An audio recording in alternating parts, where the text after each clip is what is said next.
Well, hello world. This is going to be a demonstration of AIPL and tutorial and motivation and how to use it and all that sort of stuff. But let's start off with a quote here. I can't change the direction of the wind, but I can adjust my sails to always reach my destination. I think that's some good words of wisdom from the great philosopher Jimmy Dean, uh, fine purveyor of sausage. And so if you got nothing else out of this, you'll get that. So here we go. We're going to be talking about the AI programming language, which is a programming language I've been working on for here a little while, and it's gotten to a good state where it's actually useful and can be used, which is always good. And it's a fairly well fleshed out, stable language at this point, right? It actually does useful stuff and can be used and is useful. So it's reached this sort of milestone, right? Where the syntax is pretty well set in stone, and the flow on how to use it is feeling pretty good. Um, but it's going to change. It's still a work in progress. We're still on version 0.2. By the way, these numbers mean absolutely nothing. It's just that 0.0 is where it started, and then I just keep bumping this number up every time I basically publish the language spec. So that's really all that means. So don't let that mean more than it needs to. So if you're more of a documentation reader sort of person, there's the GitHub here that you can have access to here on my GitHub, my personal GitHub. But maybe that'll change and it'll be available elsewhere. But for right now, it's on Matt's GitHub for AIPL. Uh, and so that's where the language is described, let's say. Then we're going to hop on over here to AI Workforce, which is the application that effectively runs and evaluates AIPL. And so this was where you would use it. Right? You can type all the AIPL code in the world, but if you don't have any place to run it, it's kind of useless. So what we're going to do here is I'm going to just have a real brief, kind of contrived example of the language. And I'm going to go over the language syntax and its features and so forth, and try to make that as fast and worth your attention as possible. uh, and then at the end of it, that'll hopefully you'll have good motivations for wanting to write some AIPL code yourself, right? So that's kind of the goal. To begin with, just to kind of give you a promise of what I'm going to be giving you, why you would even care about AIPL in the first place, right? AIPL is a language that I discovered I needed as I was developing AI Workforce, right? These characters and agents and so forth in AI Workforce are all fine and good, but often it's useful to have more control of the agent. For instance, you can have a so-called like ChatGPT, right? That's kind of the big name in the space, right? So they've recently come out with their GPTs. What a horrible name that is, but anyway, it's where you can have your own, quote unquote GPT or agent. Let's just call it agent. That's really what it is. Um, and but really, all that is, at the end of the day, if you look down at it, is it's just a system prompt, right? You're just giving a very kind of maybe elaborate system prompt to the OpenAI's GPT-4 model, or I think it only runs on 4. Anyway, whatever model, and you're that's really all you got. You got that. You can change the logo, and maybe you can do some function calling, right? So that would be kind of the fun aspects of you can allow the agent to kind of reach out and do stuff on different websites, right? So that would be kind of why you would use an agent for like ChatGPT's concept of an agent. Here it's a little bit more advanced, right? It's sort of the next step, I would call it. Um, where you have more, by having a more rich programming language, it gives you more control of the agent's behavior, right? And the idea here is that you're having a conversation, right? You have two sides of the conversation. You have the assistant and you have the user, right? Well, assistant, agent, kind of use those terms interchangeably. Uh, but you have two people, as it were, having a conversation, right? And if the as the agent author, as the person who creates the agent, right? Uh, Often I find I want to have more control over the agent's behavior during the course of the conversation than just something like a static system prompt can give me. I want to have more like real time control of the agent as the conversation is happening, right? As we learn and discover things inside the context of the conversation, I want the agent's behavior to change, right? And I want a kind of an elegant, nice mechanism for doing that. And that's why I created a language, right, for doing that versus just coding it up in a more traditional language, right? You could kind of code this in a more traditional language as well. But with AIPL, it's giving me all the nice features of having an LLM at my disposal, if you will, um, inside the language, right? So the language is aware of the fact that it has access to an LLM and leverages that highly, right? So when you're doing things in a programming language like Way, you can take advantage of that to kind of short circuit code, right? It's like there's whole areas of code you don't have to write because you can just have the LLM sort of write that on demand, if you will, right? And I'm going to say write on demand. It's not even writing code, right? It just does the thing, right? You're just skipping the whole code writing step, which is really the I think kind of that was the spark, right? That why I really wanted to do this, right? Because that's why it's also why it's a language, right? Is because it utilizes LLMs within the context of software development um, more fully, right?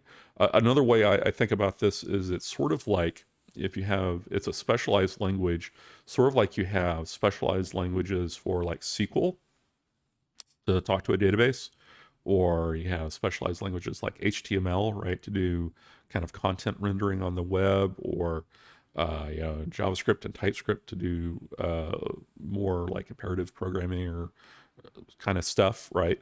Um, and you kind of need all these specialized languages because they're really good at the thing that they do, right?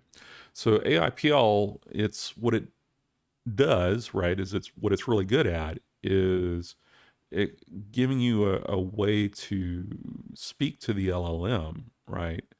In a nice way, right? Because most like you can do this without AIPL, but it by not having this abstraction, this language abstraction, it means you have to write a bunch of boilerplate code over and over and over again and so forth, right? Whereas if you can just have AIPL, if it's a nice language construct, then it reduces both kind of the cognitive complexity of the application or the thing you're trying to create, right? Um, and just the lines of code at the end of the day. So it reduces bugs and all these sort of nice features for having a language that is very uh, specific for that thing, right? And so that was a lot of the motivation for creating AIPL, and I think I've achieved a lot of those goals, and it's still a work in progress, and I'm wanting to achieve more.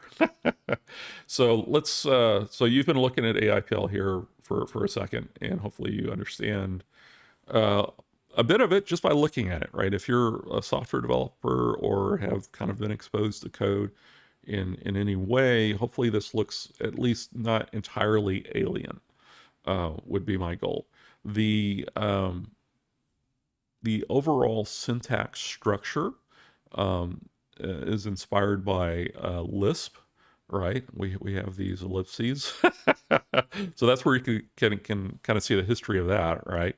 And the reason I chose that was just because I find it to be just a very elegant syntax structure, right? Uh, I don't want to get into, ellipses hell in some sense, which is kind of what Lisp can kind of turn into. Um, but it's just a very elegant syntax. There's a reason why it's still around, right?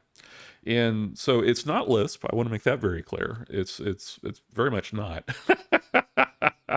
But I'm being inspired by Lisp, at least the simplicity of the syntax. So let's kind of go over the syntax a little bit line by line here, and then we'll kind of do some demonstration stuff. But to start with, we'll just go over the syntax. Like I said, on the website here on GitHub is like if you want like the full syntax and how it all uses and how to use it and all that sort of stuff at a more uh, uh, less talky sort of way, right? A more formal, let's say, way. Uh, then that language spec would be your friend, right? And that document's evolving, so as the language evolves, that document will evolve as well. But like I said, it's in a pretty good spot right now, and I don't expect big changes to the language going forward. So let's just start off. So you have these ellipses, right? And those are the sections of code, if you will, that kind of signify that we're doing something a little bit extra special. One of the things that you can do with AIPL is that you can kind of just treat it as a standard templating languages, right? So you can say, "Hi, car. I am car. I always mix up car and user." So let's go over this real quick because this is simpler. Let's start at the basics, right? Let's crawl before we walk. So what you're trying to do here at the end of the day inside this character editor, which I'm taking for granted that you know what a character editor thing is, what AI workforce is, and how it all works and so forth. If not, I'll just go over it real briefly. Characters are essentially, you can kind of think of them as like assistants or agents or whatever. They have different, this is a character editor where we have different sections that describe different aspects of the character, including their image and all this sorts of stuff. And then these little sections eventually become system prompts, right, for the LLM to behave as the agent. And so that's kind of what we're doing behind the scenes here, right? So greeting is one of the system prompt uh, um, that happens. Actually, I tell a little bit of a lie. Greeting is real. It can kind of almost be thought of as a half system prompt. What it is really is we're injecting a message on the agent's behalf, right? So this is how the agent is going to greet the user. This is the first thing that when you start a conversation, this is what the agent's going to say, right? So we're kind of speaking for the agent, right? So that's what this is. But you can also evaluate AIPL code in this section if you want something to run once at the beginning of the conversation. So it's kind of useful in both areas, right? It kind of does double duty a little bit, let's call it. So, hi user, I am car, right? So that's user and car are two variables that you have access to throughout the system, if you will. And you can just use them as normal kind of template variables, right? And that's how you do the templating, right? It's just kind of a mustache like inspired. Also, we're try to be very forgiving of the user. Some people like this double format better, right? Where it's like this. So we accept both. You have to be consistent. Like you can see that through the syntax highlighting here that we want you to use one or the other, but we accept both. And so what this will do is this will say, the agent will say, "Hi, I am blah," right? And when we get into demonstrations, you'll see that. I'll click save here right now so that I don't forget to save it later. So we can see that it's changed. All right, so that's very simple. You use it as a templating language, right? So that's AIPL. So, and this is like legit AIPL code. This is what you can do with it, right? Or at least it's what part of what you can do with it. So now let's go back to the description section, which kind of describes the character, right? And these terms on the left and what we say these things are, these are conceptual frameworks, let's call it. The LLM doesn't really have any idea of what a description or personality or scenario or anything like that is. We kind of give that meaning through some extra stuff we give within the system prompt. So that's, I'm not even sure that's a detail worth specifying. But anyway,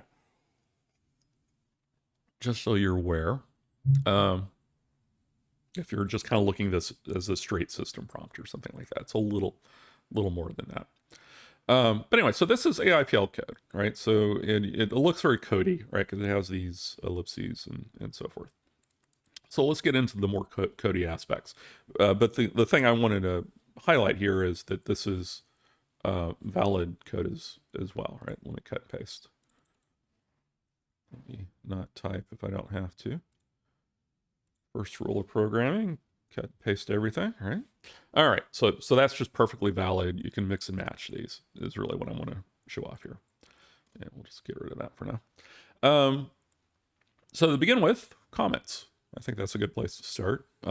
Comments are denoted by this hashtag symbol. So you have the, open ellipses, hashtag symbol. Anything you want to put, you can put multiple lines here. Doesn't really matter. You do have to have the closing ellipses. So that's how you would do multi-line comments if you want to do multi-line comments as well. So that's how you do a comment. Hopefully that's kind of simple. We do require that to be like the first thing after the ellipses, right? So that's a thing. But you can put as many as you want afterwards because we just treat it as and we treat everything as text, right? So the highlighter gets a little confused here, but just know that that's not going to be an interpreted system variable or anything like that. That's just almost a bug of the of the editor, if you want to call it that. So anyway, example of a comment. All right, next, let's get into some really funky stuff here. So this is an assignment, right? This area right here. Hopefully you can see that on OBS. What I'm doing. I don't have the thing turned on where I have my mouse cursor visible. So hopefully you can see what I'm highlighting here. Is how many cats did user state they have, right? And so the important thing to note here is that this is obviously in quotes, right? So this is the syntax, right? Open ellipses, you have quotes, and then you have some sort of templating environment, right? So this is the same template text as you would have kind of outside the ellipses, right? You can kind of do all the same stuff, but it's kind of within the context of a AIPL expression, right? And so it's the same templating syntax. I guess that's kind of the thing I want to get across. And so, how many cats the user state they have default to if unsure, right? So what you're saying here is you're asking the LLM, and the LLM has the full context of the conversation history, or as much as we can kind of cram into the context length of the LLM that happens to be used, because they all vary wildly. Next year that will never be a thing anymore, right? As the context links all go to a million tokens or whatever. But for today, we care about context length, so that does matter. Anyway, that was a divergence. So what I want to get across here is that it does have when we ask the LLM to do the inference for this, right? And that's what we're doing, right? We're making a call to the LLM to do some inference for us. And at the end of the day, when it does that inference, which is effectively this question, right? We're going to put whatever it outputs into this state variable, right? I call this typically I call this like a chat state variable, right? To kind of make it more specific and so forth. Apologize if you can hear me slurping my coffee in the background. I need something to kind of get me going forward here. Ah, let's see. Good old black coffee. I think it's from Kenya, if I'm not mistaken. I'm a little bit of a coffee person. Uh, so cats.count. You can name this anything you want, right? So let's go into how we do identifiers, right, and variables and so forth. So cats.count. The cats part is what I'll call a namespace, right? And in the language, that's what I term it. Cats is the namespace, and then count is the key on the namespace. So the important thing to note is that, let's say most variables within AIPL are namespaced. In particular, any variables that the language user creates must be namespaced. There are some special variables like user and car, right, that are not namespaced, right? They're just used out of the box. The reason these aren't namespaced is because these are kind of more, we're giving you those for free, and it's short, and so we want to be short. And also, these are just sort of, I'm going to use the word industry uh, uh, terms for these things, right? Very loosely in scare quotes. There's a spec that we follow called Tavern Card V2 that has the idea of these variables already, and that's kind of where we evolved from. And so we're just kind of keeping that evolution going forward, right? So that's how we do a lot of our character definitions and so forth. You can almost think of us as we took this this format and we broadened it to suit our needs, right? We extended it, and we're not evil in this way, by the way. The format allows you to extend it, and we're extending it in the proper and necessary way. So don't feel that we're being bad people for doing that. Anyway, so this essentially just assigns this to the variable. Hopefully, I haven't beaten that to death or anything, but I just want to get that across because that's kind of one of the core features. Next, let's go into conditional assignments. That's what this thing here is that I have highlighted. If cat's count is greater than 10. So again, everything inside the ellipses, they have to be balanced and all that. So I'll delete one. You'll see that the syntax highlighting doesn't like that. So you got to do it right. So you start an expression, and by the way, expressions also have to be contained within ellipses, right? So this is a little bit of a gotcha. I'm not super happy that the syntax allows you to do this, right, without the ellipses. I might figure out a way in the language to make that a little bit better, but for now, because that means something very different, and I hate having a confusion right off the bat, but what this means something very different, right? What this means is because we evaluate this expression. So let me start there. This is an expression, right? So if you're familiar with traditional programming languages, this is like an if statement, right? And so the way that all languages work this way, or I won't say all, a lot of them, most of them, majority, right, is you typically you have for a conditional statement, right, you have the condition and then the body, right, and then if the condition is true, you can continue to evaluate the body of the expression, and so that's what this is, right, and so this is your expression, and it looks, it's kind of vaguely C-like, like I said, we're not slaves to Lisp, right? I'm not going to make you do weird stuff like reverse Polish notation kind of looking syntax. I think the world has embraced C, so we're going to embrace C with AIPL as well, as far as like having an infix operator for the Boolean stuff, right? And so that's just be aware that AIPL is kind of a little bit of a mix and match. Hopefully, of all the best aspects of all the programming languages out there, but it is a mix and match, and so we had to make decisions, and so we've made this decision to have to use infix operators for Boolean algebra expression evaluation, right? And so, in fact, I'll just explain it. I don't want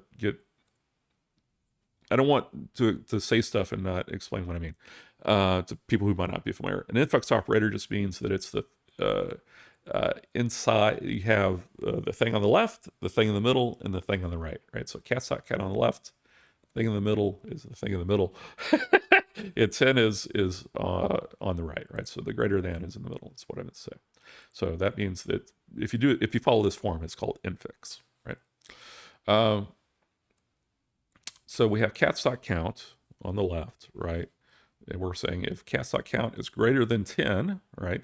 And that behaves the same way, right, as kind of normal mathematical notation, I would say, and programming languages have adopted this as well, right? If that evaluates to true, then we will evaluate this section, right? And what evaluate means in terms of AIPL is we're going to run this body, right? And so one of the things you can do is you can have nested conditional expressions. So you can have cats.count, and within that, you can have another cats dot whatever, and so forth, right? You can nest these as deeply as you want. But at the end of the day, if we run across something that is template text, which is what I'll call this thing, a template text section, right? We will spit that out. We will emit that during the course of evaluation, and that's the thing that will go into the system prompt that will change the behavior of the agent, right? That's how you get access and control of changing behavior of the agent, right? So you get, so this is kind of one of the core key concepts, right? Is you can ask during the conversation what's going on, right? You push that into some variable, some sort of state space, yeah, and then you use that state to do further computational evaluation, right? Where you have where you can do further computational evaluation, or at the end of the day, you essentially emit this text, right? And then that text is what is pushed into the system prompts, and then that changes the agent's behavior. Hopefully that was clear. So it's kind of difficult just talking to yourself in a room with a microphone, because I don't know if I'm getting my point across or not, but hopefully that's clear. All right, so let's say that is clear. We'll just make that assumption. Another comment, and then we have, so-called unary operators. The exclamation point, right, to say not, right, and then this will be kind of a truthy evaluation. So we're saying if we don't have a cat fact, right, then do this thing is what this means, right? So there's always the way that conditional, or I'm just going to say it over and over again because I feel like repeating kind of makes it clearer. The way conditional expressions work are that you have the expression at the very top. It's the very first thing, right? And then you have the body as the very next thing. There's basically two components, right, to the section of code. And so we have this part is the expression part that's evaluated. It's the if statement part, right? It's the condition within the if statement. And then this part is the body. This part will be evaluated if cat fact is true. So that's how that works. And then you can see that we're assigning to cat fact, right? And by assigning to it, it will be true. And so this code section won't run again, right? That's the goal of this, right? Is that maybe this is a very expensive operation outside on the web getting information. Who knows? Or maybe you just want to do it once, or you only want to do it in a certain point in time, or something like that. So this would be how you would do. You would get the cat fact in this case, and then you're happy. Once you get a cat fact, one's all you need for as far as cat facts, right? And so let's explore this syntax a little bit going forward. Oh man, the coffee. Oh, my poor throat. All right, I'm not much of a talker. I'm more of a coder sort of person. Um, so this syntax here looks just like a URL that you're used to if you live, if you live, if you know, in the 20th century or 21st century. If you're not familiar with this, then I don't know what to say. I don't know what planet you're living on, right? The URL has hopefully inundated the culture, right? And so hopefully that looks familiar. So we'll just assume that you know what a URL is. And well, I don't want to make too many assumptions. We'll break it down a little bit, but hopefully at least it looks familiar, right? And so the important thing is that we use this the idea that this thing looks like a URL, right? We parse that obviously, and then we say if this is a URL, then we're going to do something special with it. The something special that we're going to do is we're actually going to go out onto the web, right, on the back end. This is where uh, uh, the back end code does its magic in evaluating AIPL, or part of it, right? And we're going to get this thing from the web, right? And we're going to assign it to this other thing for us, this chat state variable called cat.fact, right? And so this little bit of syntax here, this little arrow thing, is the assignment operator. Let's call it that. That's hopefully clear enough. And you can see that, we have the thing on the left, the thing on the right, right? So the thing on the right is what's being assigned to. The thing on the left is where we're getting the value from, right? So this is where we're maybe diverging a little bit from C-like syntax, where you'd have the thing on the left being the thing that you're assigning to, and the thing on the right be where you're getting the value from. But I find this form a little bit more elegant, so we're going with that. And we've gone with that, so, that's the way it is. Anyway, so we have the assignment operator here, which is this little arrow function. And that's kind of what that means, right? So on the left-hand side, we're reaching out to the web, and we're grabbing a cat fact, and we're shoving it in there. Now, this syntax is actually a little bit more complicated than just a straight URL. Now, you can do normal stuff like query parameters, like q equals 10 or whatever, if you're familiar with that, to do, this is what I call within the language the get get, right? URL function form, right? So we have two forms. One is the get, get, and the other is post, POST.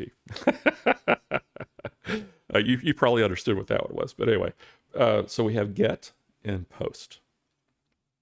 And the post syntax looks a little different, because the post looks a little bit more like a function call, right? Of course, I can't do it off the top of my head, but I will.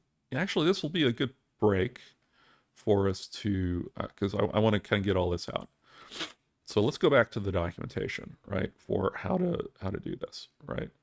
And so this is how you call via the post, right? And this is more complicated, so I don't have a good, simple, contrived example. Hopefully I'll have a more good, contrived example later on. But posts are a little bit more complex, because this is really where you're doing kind of more complex interaction with the web, right? Where you're maybe have like authorization tokens and stuff like that, right?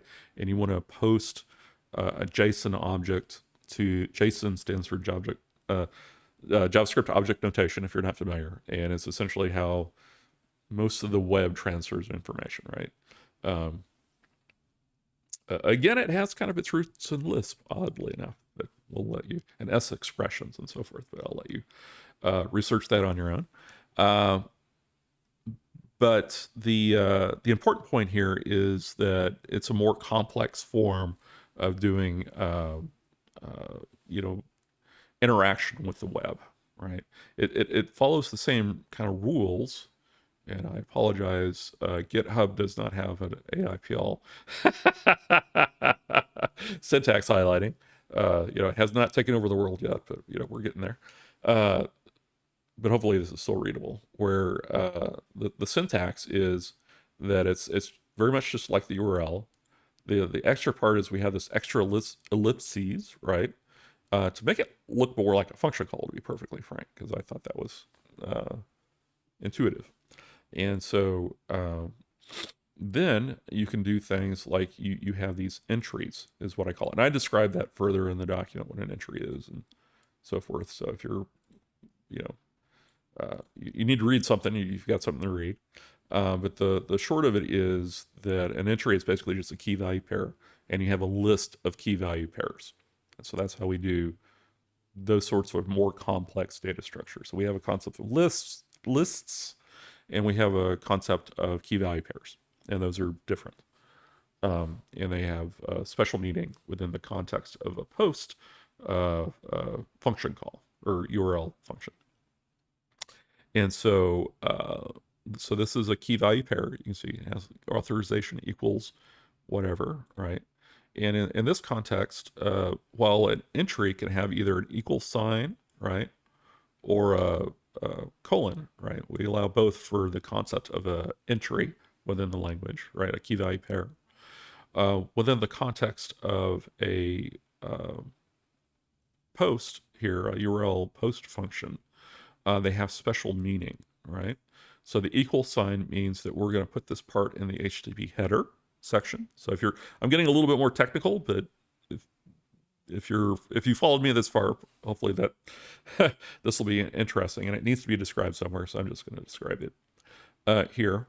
So this is how you do. Typically, the reason you need to do this is for authorization, right? So you have some sort of special token to go out and do a thing that not everybody in the world can do, just you who has this token. So that's how you do HTTP header sort of stuff. And then typically you have the body of the HTTP call, right? Like I said, Jason's sort of taken over the world, so that's what we're assuming here. Maybe later on we'll have different mechanisms for doing different stuff, but I think this gets 99% of the job done here. So this is where you would create a set of entries using this colon syntax, right? Thing on the left, thing on the right, key value, colon in between, right? To denote that it's a key value pair. Then you have a comma, right? To signify that it's a list of key value pairs. So a list is essentially just things separated by a comma, right? That's what that syntax is. It's very intuitive, hopefully, but we'll see. And we try to be a very nice, friendly language. So white space, we have optional white spaces and stuff like that, so you don't have to be like real careful with not having a new line or white space or too many white spaces and stuff like that. So we try to be very accepting with the AIPL. I say we in the royal we sense. And then like I said, we just sort of package this up and ship it off to in this case, foobar.com, right? And then, obviously I'm showing off the templating works, so you can do templating within that. So this would be how you would get some of your chat state variables out into the world from if you wanted to have some sort of interaction with the agent, where the agent needs to interact with something on the web, and then maybe get something back. So the key thing here is, right, you're doing assignment as well, right? So we're going out making this this call to the web, and then we're getting a response back from the web. Now, the important thing to note here is that everything that the chat state variables are assumed to be strings, text, right? UTF-8 in friends, right? That sort of stuff. Now, I'm not sure if you're aware of this, but that's really how the web works anyway. No matter what, every time you make a HTTP call, it's at one stage or another converted to a string, right? A text format, right? And so that's how everything in the world works, gets serialized, right? And so that's what we use as well, right? But the important thing to note is that there's all sorts of other formatting that can go around that, right? Like JSON and XML and HTML and all this sort of stuff, right? And but the thing to note is that when we're storing stuff in these chat state variables, we're just storing their string interpretation, right? So we don't do any further analysis by saying like, oh, the content type on the response is JSON, so we'll store it as a JSON object. We're not doing that. We're just storing it as a straight string variable. So that's anyway the way it works today. Maybe tomorrow we'll change our minds on that, but I'm of the opinion that that works well. So that's what we're going to do. All right, more coffee. All right, so that's how that works. That's how URL functions work. And that's a neat feature of the language, to be able to easily go out and interact with the web from a character, right? From an agent, right? To my mind, I find this to be an endlessly more elegant uh, syntax than I see it elsewhere. So we'll just leave it at that.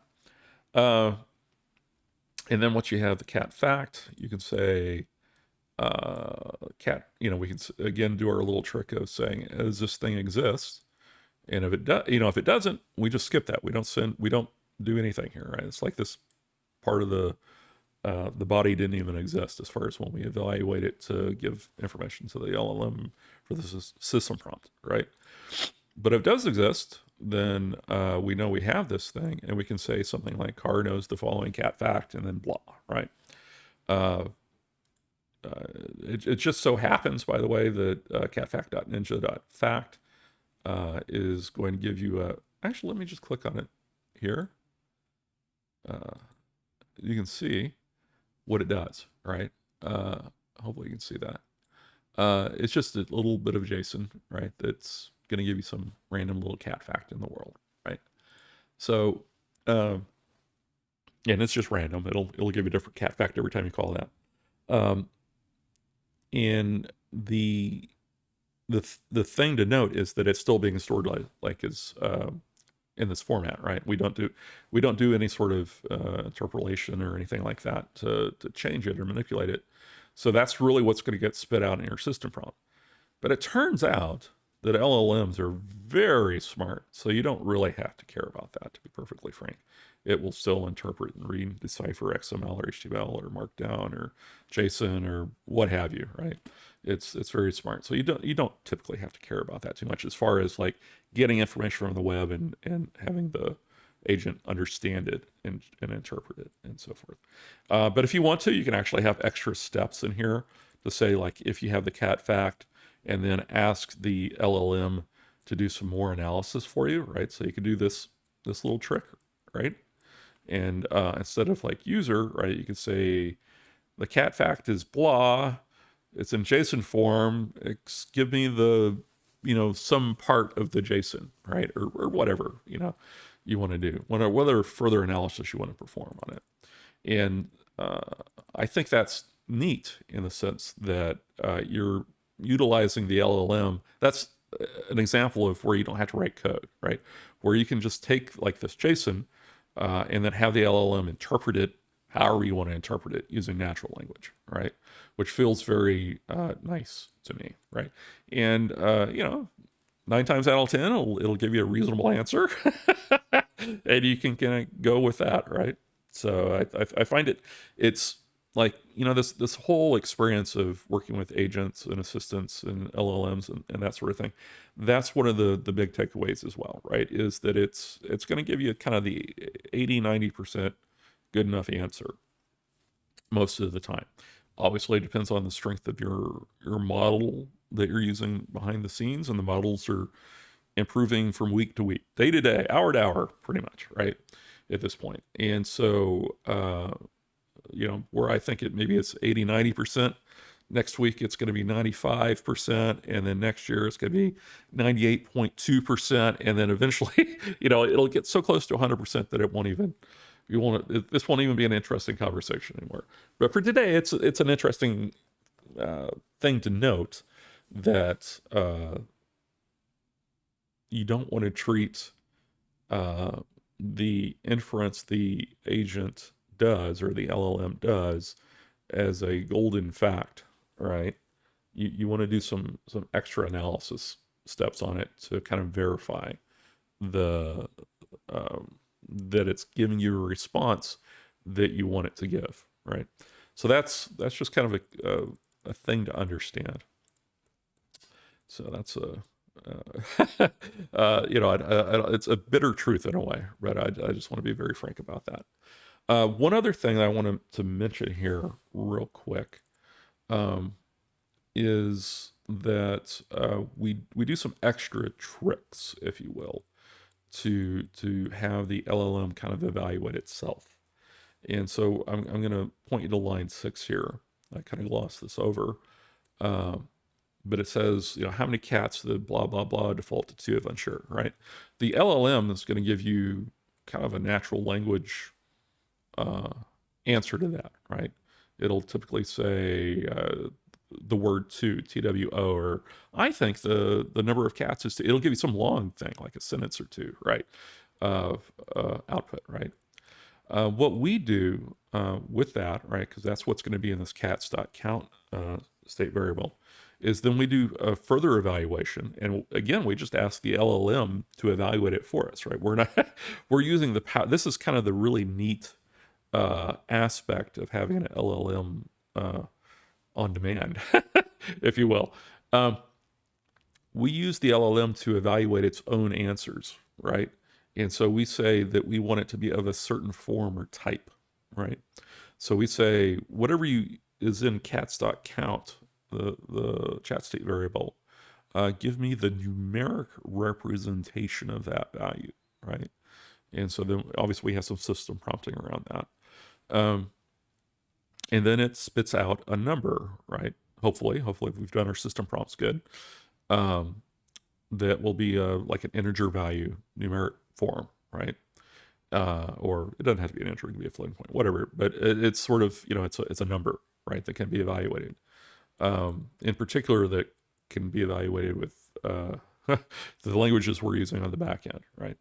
But the important thing here is that we're condensing it down, we're coercing it, if you want to use that terminology, into like a numeric form or like a Boolean form. Those are the two forms that are really important, let's say, when doing Boolean algebra. It turns out that those are the two critical types, right? Booleans themselves, true and false, and numerics, right? Because a lot of times people like to have numbers in their Boolean in their Boolean algebra, right? And so we support that, right? Where we coerce those two to those kind of primitive types, right? And so that's kind of another it's kind of a very behind the scenes kind of aspect, but it's part of what gives AIPL, the language, it's kind of its superpower in a way, right? Is that we're using the LLM to evaluate itself. And that's part of why you would use it, right? That's the motivation, right? Is that we're trying to get the uh, the coder, the software developer, the language user, as I call it, right? Um, we want to give them all the power and capabilities of the LLM as they're doing some code-like stuff, right? So this is very code-like, right? You have a conditional, kind of a more traditional programming language, right? Where you have conditionals and bodies, and you have syntax, right? Have these ellipses thing, and you have to be balanced, right? Or bad things happen, right? Um, that's more traditional programming, right? And the thing I've discovered is that you really want to mix and match of traditional programming, and then I call little bits like this. I call this soft code. That's my own little pet name for this, right? Is like this cats.count and how we do the evaluation of cats.count and so forth, because it's not difficult code. Let's say I don't want to use the word hard code because that means something special in the context of software development, but we'll say difficult code or more traditional code, right? Where you have to balance the ellipses and get the syntax just right and so forth. So that's still good and useful and needed, because I mean, there's a reason humans came up with this, right? Because there's because we want the machine at the end of the day to do something on our behalf, right? And we don't want it to kind of do it or sort of do it or maybe it's going to do it, right? We want it to do it, close to 100% of the time if we can get there, right? And so that's what traditional programming languages are all about, right? Is that you do your development, and hopefully, if you don't have any bugs in your code, the code will run, you know, forever and always do the same thing, right? Whereas with large language models and and particularly, having the LLM kind of evaluate itself and so forth, um, that's not necessarily the case, right? It's creative. It's more conditional and contingent, right? The what it outputs is not always going to be, and that's why it's powerful, right? It's not always the same, right? It's not a computer. If it was a computer, we would just use a computer, right? We already have those, right? We already have silicon for doing that, right? We don't need LLMs. Well, we need LLMs is to be more creative in a way, right? So that's their power, and so uh, it's both their power and their detriment, right? Is by being creative, they're not 100% reliable, right? You can't predict what they're going to do, because if you could predict what they're going to do, you wouldn't need them, right? It would already, you just code it. Right? That's they are unpredictable. That is kind of their thing, right? And so they're never, in my mind at least, going to be 100% reliable. But what you can do by interspersing, kind of mixing the two together, right, is get the best of both worlds, in my estimation, right? That's what AIPL is an attempt at, right? The best of both worlds, where you have the guardrails, you have some control, right? Some of your old school traditional programming logic control of the agent, and you can kind of change its behavior and make it do things. And so I say make it do things, suggest strongly that it does something, right? Um, so you have that, right? But so you have these old school traditional logic sort of stuff, right? But you can also, you want to use the power and creativity of AI in an easy way, right? That's part of why it's a language, and hopefully it's a semi-elegant language. I'm gonna pat myself on the back a little bit, but it's it's why it exists, right? It's I want to use these two in combination together, right? And because you could do all this sort of stuff with more traditional programming languages, right? The reason to use AIPL, in my mind, right? Getting my soapbox here a little bit, uh, is because it makes it intuitive, easy, simple, um, to create these complex agents, right? That have kind of complex behaviors that are still under the control of the uh, I like to call them the agent authors, right? The the ones who create the agents, right? You still want control, right? You still want the agent to do your bidding, right? To do what you want it to do. Um, and I think that's real important. And hopefully, if you're if you followed me this far, you agree. Um, and so we'll leave it at that. Let me do some take a little bit of a break here. Get some coffee, and then I'm going to have a section where I'm going to do some demonstration of the code and so forth, some more practical demonstration. But I need some more coffee before I do that. So one moment, please. Well, hello again. Let's chat with Charles, shall we? Let's have a demonstration of how all this stuff works in practice. So we're just gonna say hello. I have, this open in like debug mode and all this sort of stuff, right? So we have all these different modes in AI workforce, debug mode and dev mode and inspections and stuff like that. And you can kind of mix and match and turn them off and turn them on and all that sort of stuff. That's kind of neat. I like that. I think it makes it easy. But anyway, hopefully you can see that we're evaluating this, right? And you can see that can you see that? Let me make that a little bigger, actually. Sorry about that. Um, you can see that it's evaluating. It's evaluating it step by step. It got its cat fact right from the web and the count, and obviously it was very verbose and so forth. Uh, the guy got married last. Nice. Let's congratulate him on getting married. Apparently, we didn't really give Charles much to go on as far as who he is and why he's here in the world. So he's just kind of making stuff up as LLMs are wont to do. One of the things that happens right now is it's kind of like a step behind, right? So the user has an interaction, the assistant has an interaction, and so forth. And right now it's done in this very kind of clockwork synchronized sort of fashion. Um, Working on making that not the case kind of going forward. But for right now, it actually is helpful in doing these demonstrations. So we're leaving that in, and it might even be just a mode for debugging going forward, because I actually do find it kind of helpful. So we can see that we're kind of 2 steps behind, right? And we say Bob has 2 cats. It didn't quite get it right. It sort of evaluated this phrase, Bob has 2 cats, to the numeric 0, which I believe is the default if it can't figure anything out. So where should I have lunch? Let's see where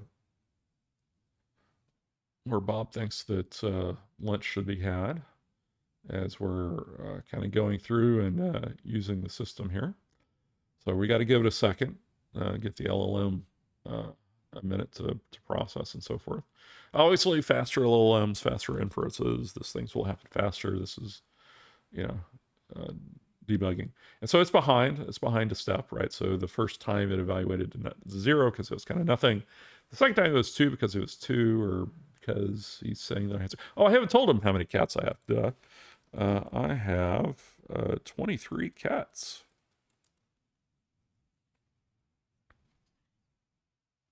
Yeah, and he is well impressed by that. If you got 23 cats, that's an achievement, buddy. All right, so 23 counts. We can see it's actually easier to see here to the left that it got that down to 23 cats. So cat count is still 2 because, like I said, it's kind of 1 step behind. What do you think of that? And you can see right now in the description, like all Charles thinks is that he has a bunch of dogs, right? And he gets that from here, right? Where I'm kind of showing off how to escape. I kind of glossed that over. I didn't mention that earlier, but that's how you escape stuff, because you need to escape stuff in languages and so forth. But I won't go into that. You can read it up on it if you need. So like I said, it's kind of 1 behind. It uses 0 as a default if it can't figure anything out. So it probably can figure that out. Oh, names do you think should give them. I'm sort of not paying too much attention to Charles here. Yeah, but I'm just trying to get him to do stuff so I can show off how AIPL kind of works in practice. I need to make it work faster. That's one thing I'm kind of learning. I have it running right now, doing some inference on maybe some lower powered machines, and I need to kind of up the power level of the machines. Where did you go to school? Let's just keep the conversation flowing here. Like I said, I'm just trying to get some in the natural course of a conversation. Obviously, you're just kind of going back and forth, and the idea between with the AIPL is that it's evaluating in the background, right? It's doing these things to manipulate, but obviously the agent is only going to get a chance to speak kind of in a back and forth manner with the user, at least in the normal context of typical chat. I would say, right? Conversations. You typically don't have the AI sort of interjecting over and over on itself, right? Which, that could be a thing. But anyway, that's just not the way that typically it behaves. Anyway, it got 23, and it got that number correct, which is good. It's always good when it gets the numbers correct. But you can see that it was a little noisy, a little imperfect. It's going to be imperfect, So you just kind of need to roll with that. What think of dogs? Asking what he thinks of dogs. That's he's now going to be prompted. You can see that the prompt got changed here. So let's see what his response is. However, they seem much caring for 20 requires how much is this? Okay, you only my says 1 dog equals 5 cats, so you would only need 2 dogs, right? It did the math wrong.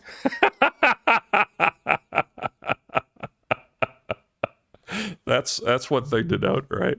So we're using an LLM model that maybe isn't so good on math. Its math scores, its GMAT score might not be the highest here, but that's life. And different models are better or worse on these different aspects of doing stuff. This model is more tweaked towards conversational skills, and so its math skills kind of suffer. I would say, but oddly, it's usually pretty good, better than that usually. But anyway, it's funny that it didn't get it right. And again, that's just a point that LLMs are creative, and they need their space for creativity, which means space for being quote unquote wrong, right? And so that's just part of it. But anyway, so you can see that it actually did the thing, and how it actually works, and we can say that. I guess another thing to note is that, because I haven't really been paying attention, but he doesn't know the cat fact anymore. Hopefully that was showing up early. I wasn't really paying attention, to be perfectly frank. But hopefully this Boolean algebra stuff down here kind of worked. I kind of modified that a little to be a little bit more of an interesting demo.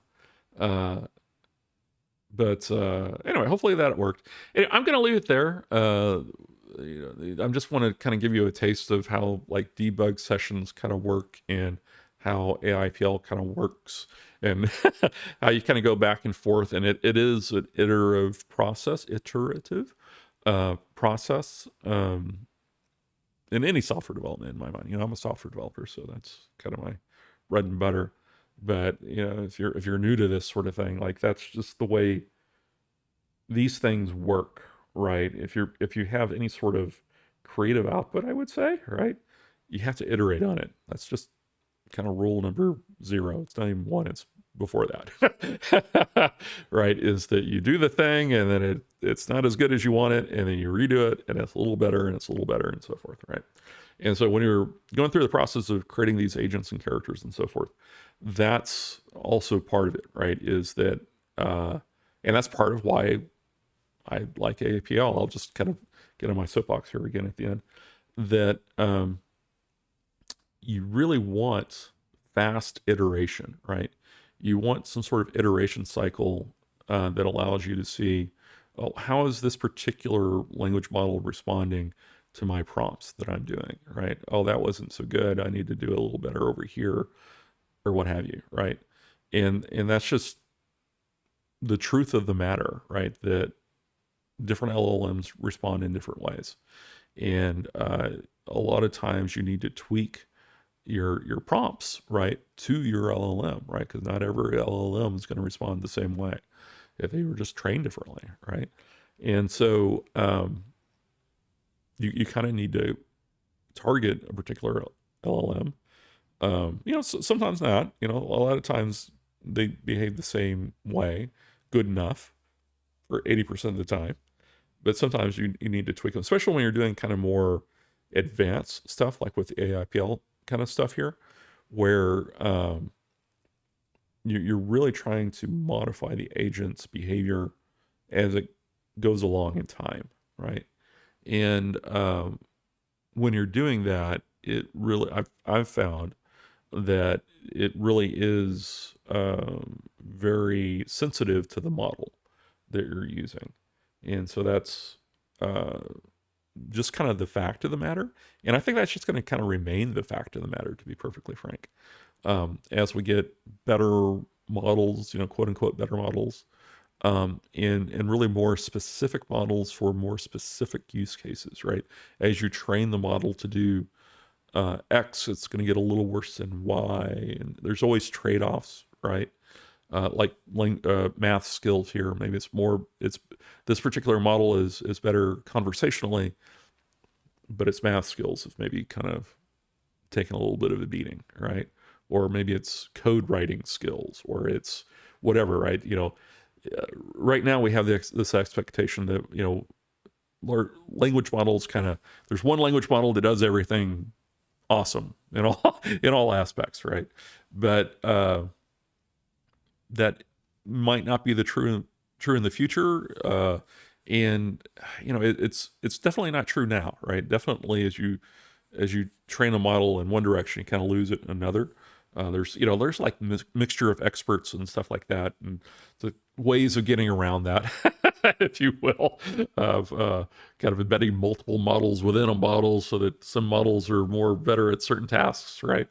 So there's hacks really to get around that, but it's I think it's gonna a thing that one needs to be aware of as one is developing these agents, that is going to be a consistent aspect of the development process for long enough that AIPL is still going to remain a relevant and interesting thing to use, right?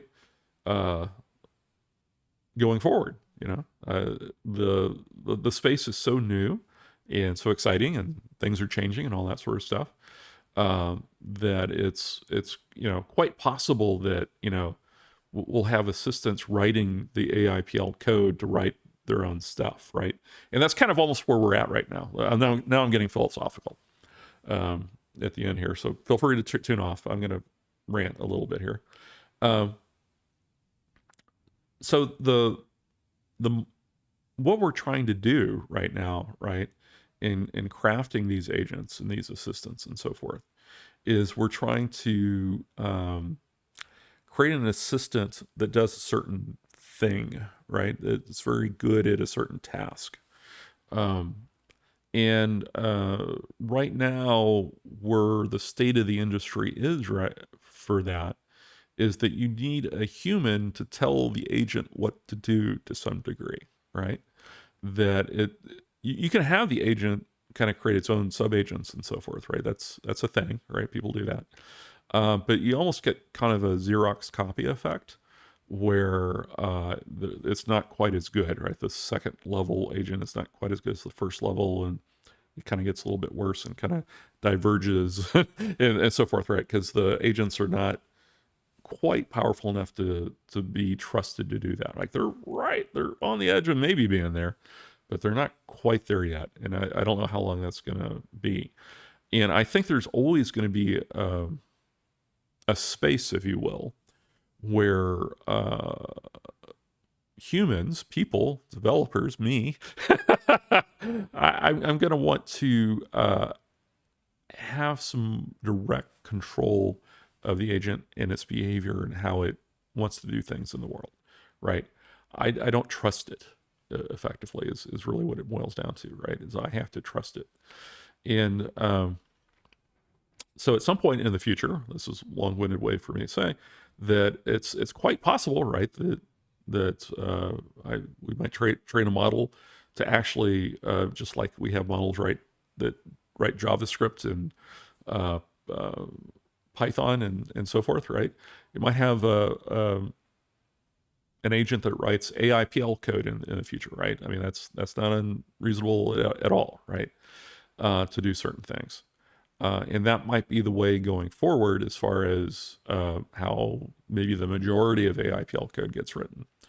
But I still think it's a useful exercise to know and understand how AIPL works. For one thing, just we're not there yet, right? As far as, like I said, trusting the agents to kind of write themselves in a way, right? So I think that's going to be a thing for at least the next couple of years.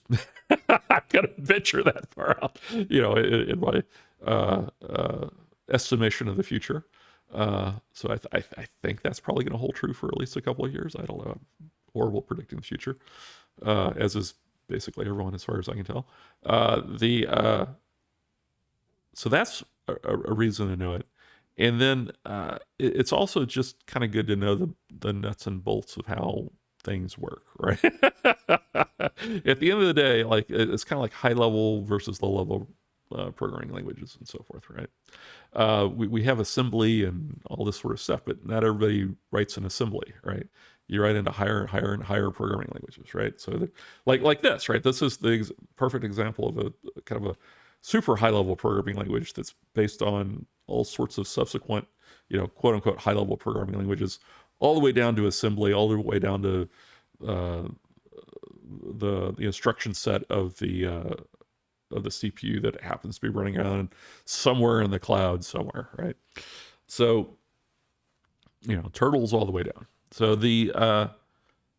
I still think it's a useful language and a useful thing to get familiar with and to use going forward, as long as you're interested in this concept of creating these agents, these assistants, right? So that would be that's the target audience, right?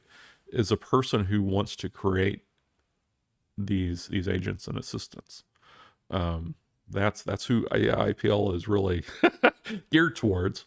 And maybe in the future we can just have a thing where it just sort of like auto generates itself, and then you don't have to really care as much anymore, right? Like I said, the agent will create itself, but I don't think we're quite there yet. But who knows in the future? I might be surprised to learn. Like maybe the person listening to this really isn't a human, right?